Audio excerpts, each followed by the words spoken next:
So, it came to my attention that some of you guys need a little bit more help with how to navigate the new strategy that we've created for our um, indices, for our index funds. I mean, so for the S&P and Nasdaq and US 30 too. It even works on US 30. That's not the point. The point was just you guys need that little bit more to know which is a valid fair value gap, inverse fair value gap, and which one's like a dud, right? And just like again, last video, I still got a dry throat, so I'm gonna be drinking some water, or I mean, yeah, some water throughout this video. All right, let's move my camera over to the side and let's get immediately started on this, guys. So, close this position out. So what are we looking for, right? So first of all, we ain't gonna see shit on this choppy ass Monday before CPI news today. Okay, so we're gonna have to go back a little bit more to find an actual good, a good trade, right? So here we can see this right here. This is Monday, market open. So quickly, okay, we see that market opens, comes up here, takes out this high, right? Does not sweep liquidity, which really, really irritated me. But sometimes you have those kind of days. So this is the reason I did not take this trade today with the Discord. But this trade was with our strategy, just not the full concept. So I'm going to show you really quickly what I'm talking about. So firstly, you don't want to see an inverse get flipped out and create another inverse, like this right here. Right here. You don't have to see this 100% of the time, like this right here. Inverse fair value up like that. You don't have to see that. You don't have to see this right here, this inverse little fair value up right here. You don't have to see that. Let me tell you guys again, you don't have to see that. Sometimes you can just see a breaker structure, right? It has to be on the 5 minute, okay? 5 minutes, okay? 5 minute breaker structure to the downside. Then we have this inverse fair value up right here, right? We can see that it already had a reaction before, so it makes it a pretty valid inverse fair value gap, a price point where market wants to do something pretty exponential. Anyways, we see this close out completely, breaker structure, and then this came right up and tapped into this inverse fair value gap. That, again, doesn't, or not inverse fair value, but a fair value gap that's been invalidated, okay? That's a fair value gap that's been invalidated, but like that shit just it's invalidated, okay? Any fair value gap that gets invalidated basically shows you like, hey, like I didn't have enough orders to keep this shit going bullish, meaning what? Meaning, hey, we're most likely going to see some downside on this shit.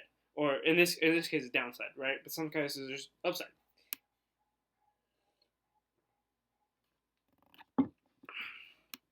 Another example of this, okay? There's no good example down here. Bear with me, guys. Try to find a good example here.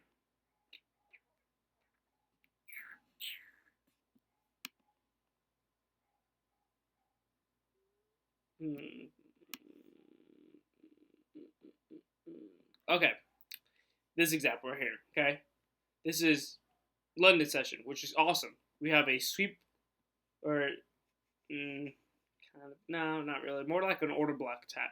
So I have an order block tap respected, right? Market open on Asia session. Then we see this push up. Okay, we invalidate this fucking idiotic ass fucking bearish fair value gap. We again, like I said, you know what I mean?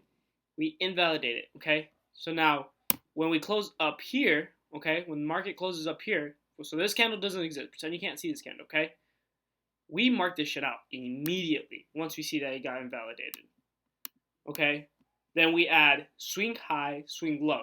This is how you know your fair value gap is good. I'm not gonna say anything right now, but Okay, maybe it won't work. Okay, I may look like a fucking idiot, but if it does work, what I'm about to say right now, then you know I'm not bullshitting. Okay, I bet you when we put a Fibonacci on the swing high to swing low, that right there where it just tapped is going to be 50% on the fib.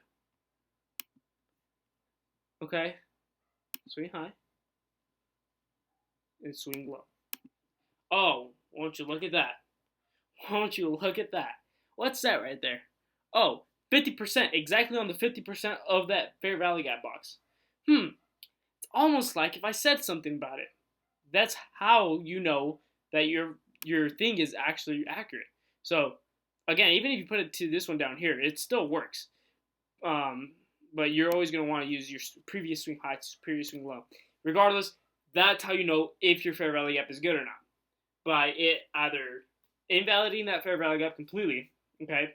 It invalidates the fair value gap completely, and then you have the candle. So now pretend that, okay, it closed right here, okay? We have the candle come up a little bit, chop, chop, chop. Then it comes down and taps into this right here, and we have this bullish ass reaction. That is our entry. That is our entry. And I bet you we hop on the 1 minute on Friday, May 1st, right? Oh, this is going to be a while until we see it. Point is, that's our entry, bro. Let me go back and find it. So I went back in time. So here's that setup that I was talking about, okay? We had that push down. Then we had this breaker structure on the 1 minute, right? A lot of people use the MMXM strategy, which is market structure shift plus displacement, or whatever the hell, right? I was using that strategy as well. It was a 15-minute liquidity sweep, then a 1 minute breaker structure, fair value gap entry. That got patched, bro. I've seen more and more, less and less of those setups actually work out, and more of them get absolutely disrespected. Goes for a second sweep of liquidity, and we're left with our fucking dicks in our hand, right? So here we can see where we have an actual 1 minute break structure. Then it came down, tapped into that 1 minute fair value gap, and then it finally had its actual move to the upside. Right? That's how useful this strategy is. It even works on the 15 minutes sometimes, bro. So, sadly, there's no way to show you guys on this actual 5 minute chart. Well, kind of right here. Like you can see, this one kind of works out. It works on Asia session. Okay, look, fair value gap right here, another fair value gap right here. You can see right there, inverse fair value gap. Okay, completely invalidated this fair value gap. Then we have that tap down. Okay, stop loss is going to be this previous fair value gap down here. Easy as go for this equal highs right here, going for these equal highs right here. You can catch an easy as 1 to, what do I say? Like I want to like 6. Oh damn, 1 to 8.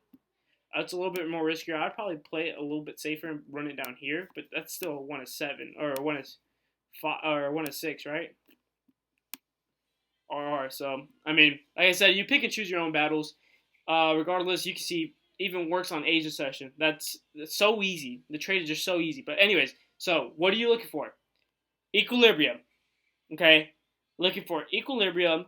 Looking for, or well, first you're gonna look for a fair value gap on the 5 minute or 15 minute get invalidated.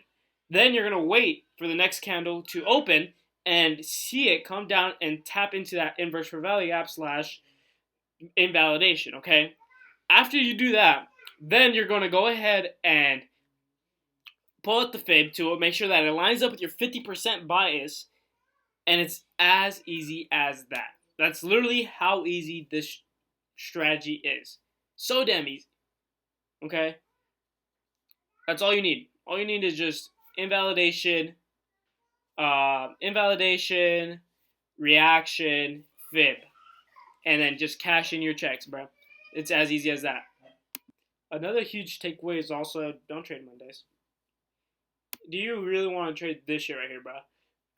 Chop, chop, chop, chop, chop, chop, chop, chop, chop. Manipulation, push down. Chop, chop, chop, chop, chop, chop, chop, chop, chop, chop, chop, chop, chop, chop, chop, chop. Oh, market maker, push down. Chop, chop, chop, chop, chop, chop, chop, chop. Don't do it. Sometimes the only way to trade on Monday is if we have red folder news. And just sit on yourself, bro. Just sit on your hands. Go watch TV. Go play your games. Whatever the hell it is. Just don't trade Mondays when we have no news, no medium impact news, nothing like that. Okay. Regardless, that's it for today. That's how you know what to look for, what trades to look for. Okay. Pretty fucking easy and self-explanatory. Here I was looking at these longs on Nasdaq. We saw that it came down, swept out all the shit. After it swept out all that shit, we see this huge fucking dick up, okay? And then we see it create this invalidation, okay? We see it push down a little bit more. Then we see it come down, tap 50%, exactly 50% of that fair value gap. Then come down and touch the equilibrium 50%. Then we see that push up, and that was literally so easy entry as like the easiest entry ever. It was Monday. We didn't get shit, bro. One take profit got hit, and the rest literally just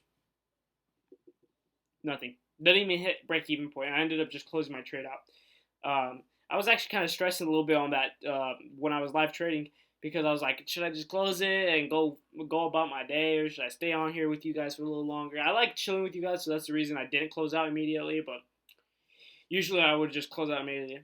Anyways, take care. See you guys soon, and don't forget to like and subscribe and share this video because you know what? One of our videos got like 600 views, and now I just can't get past freaking 50. So, anyways, peace out, guys. Take care.